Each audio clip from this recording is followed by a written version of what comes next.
know why your mum and dad gave you your name? Are you named after someone in the family? Perhaps an aunt or an uncle? Or a grandparent?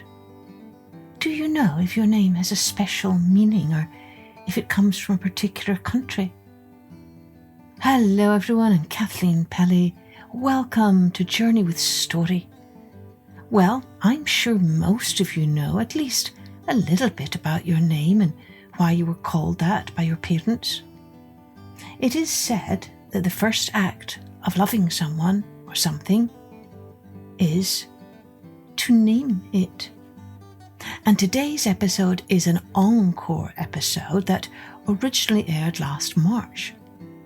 It's one of our most popular episodes about a girl and her mum who have to guess the name of a horrid fairy in order to save their pig who's sick. It's really a Scottish version of a story I'm sure you all know, a Rumpelstiltskin. Remember that wee fellow had a very strange name indeed. And thanks to all of you who have been rating, reviewing and sharing this podcast with others. We're so grateful for you for sharing the name of our podcast, Journey with Story. Now, let's take an encore journey with Whoopitie Stoorie. Oh, there might be a few Scottish words here that you're not familiar with, but you should be able to guess the meaning pretty easily, I think.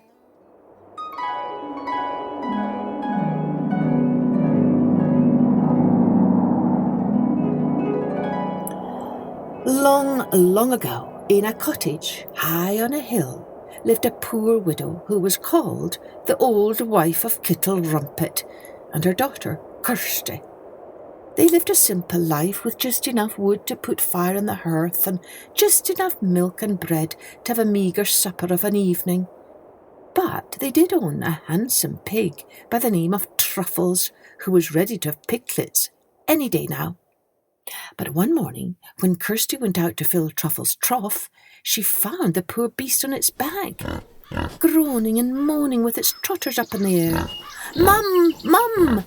cried Kirsty. "Come quick! Poor Truffles is in a bad way." The old wife and Kirsty knelt down and tried to make the poor beast more comfortable, offering her tiny sips of water and stroking her behind her ears just the way she liked. But it was no use. Truffles grew weaker and weaker with every passing minute. Her breaths became slow and laboured, and poor Kirsty and her mum feared for the worst. Together they sat on the knocking stone outside the cottage and wept for their poor Truffles, but also for themselves, for those piglets would have given them some much-needed extra money to put more food on the table and wood on the fire. Suddenly, they noticed someone coming down the road, a strange-looking body with the shape of a woman but the walk of a laddie. As she got closer, the old wife noticed her clothes. She was wearing a green velvet dress with a bonny crisp white apron and on her head a big tall bonnet made of beaver. She was holding a big staff too, which really was odd. To the old wife of Kittle Rumpet's surprise, this strange woman walked right up to her and said, "Now don't you bother telling me what's wrong, because I ken all about it. I ken all about you being a widow, and I ken all about how your pig's not well. So what if I told you that I could fix that pig?" "Oh, could you really fix my pig?" said the old wife. "Oh, if you could, that would be just wonderful, because at the moment I feel like the most unfortunate soul on earth." "Very well, I can make your pig better. But what will you give me in return?" said the strange woman. "Oh, I'll give you anything at all," said the wife, bowing low to the ground in a deep curtsy and ready to kiss the hem of her gown. "No, no, no!" screeched the woman. "None of your kissing and curtsying. Let's just wet thumbs in the bargain." And so Kirsty's mother and this green lady licked thumbs and pressed them together. Then the green lady demanded, "Now let me see your pig." She stepped into the pigsty, looked in her bag, and took out a wee bottle which contained a black liquid and shook 3 drops into the pig's ears and snout. No sooner had she finished than the pig jumped up onto its wee trotter straight away and trotted off to the trough, where she began to gobble up her food as if nothing at all had ever been amiss. "Oh, thank you ever so much," said the old wife of Kittle Rumpet. "Now what can I give you in return for curing our darling Truffles? Food? Drink? Clothes?" "Oh, no, thank you," said the woman. "You will not find me greedy. All I ask, all I demand is your wee lassie." "My lassie?" cried the old wife. "Oh, you cannot take her." "But you said I could have anything I liked." "Oh, but not my wee bairnie," wailed the old wife, and she began to weep and wail, wringing her hands in despair, for now she knew she had struck a bargain with a fairy. "A deal is a deal, a promise is a promise," said the green fairy. "You promised me anything, so I shall take your wee bairn." The old wife of Kittle Rumpet could barely believe her ears. What kind of a person takes a bairn away from his mother? How could she save her wee lassie?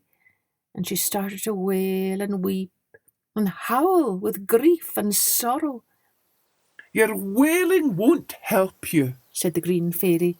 "but I can tell you by fairy law I cannot take your daughter until 3 days from now, and even then I cannot take her if you manage to guess my name correctly in 3 tries, but you will never guess it." With that, off she whirled with her big staff and disappeared down the hill. The old wife of Kittle Rumpet didn't know what to do. She sat down and tried to think, but all she could do was weep, and so she wept and wept for 2 days and 2 nights until her tears ran dry. And then, on the 3rd morning, she had an idea. She rifled through cupboards and drawers until she found a big book of names. Then she began to read, page after page. "Oh, maybe Elsa is the green fairy's name," she wondered, "or Vary, or Poppy, or Prunella."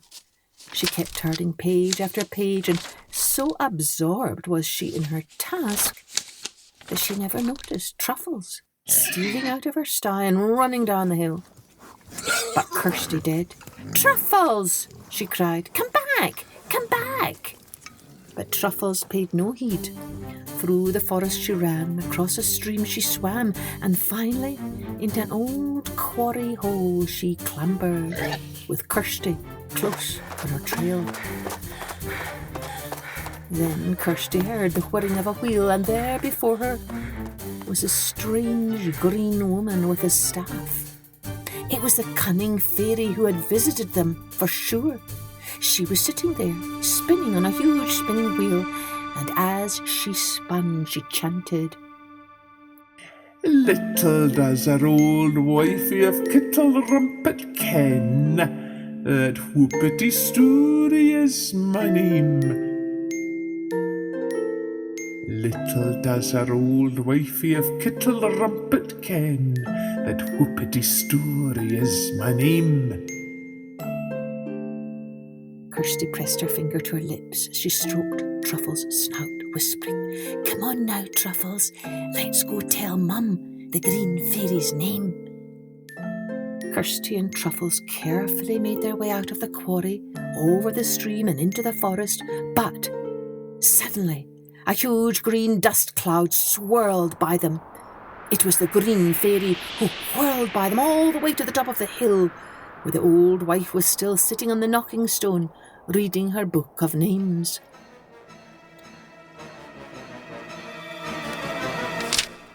"Good woman of Kittle Rumpet," she cried, "it is time to hand over your bairn to me. A bargain is a bargain." "Oh, could I not have a guess at your name first?" said the wife. "I suppose so, but you'll never guess it," said the fairy. "Is it Will-o-wisp woman?" asked the old wife. "No, it's not," laughed the fairy. "You'll never guess it." "Is it Tittle-tattle-tottle?" "Not even close," said the fairy. "And that's 2 tries you'd use, only 1 left." Just as the poor wife opened her mouth to give another wild guess, Kirsty came bounding up the hill. "Mom! Mom!" she panted. "Don't you know? This green lady is none other than Whoopitie Stoorie." The fairy turned as white as a sheet, leapt into the air and screeched with fury as off she whirled down the hill in a green plume of rage.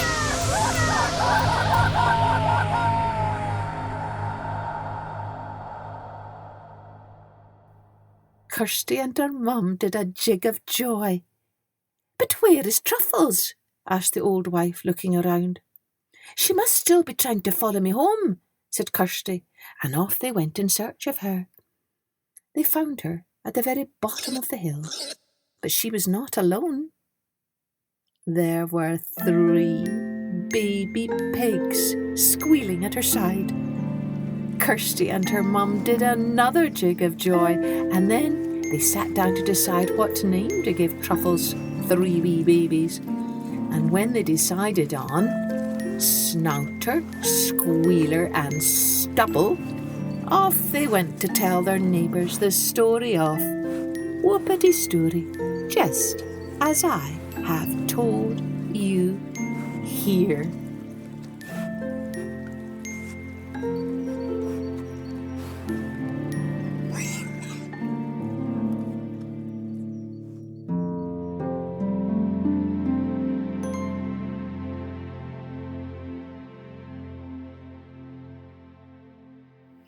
Oh, wasn't that nice to see how Kirsty and her mum were able to save their lovely pig and all of her little babies?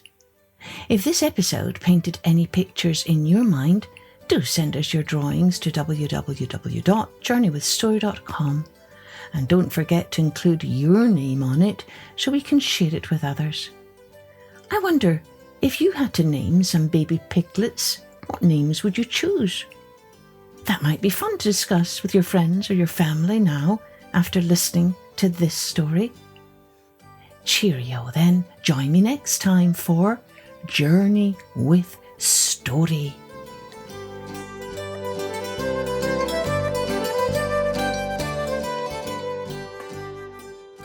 Music and post-production was by Colette Jonas.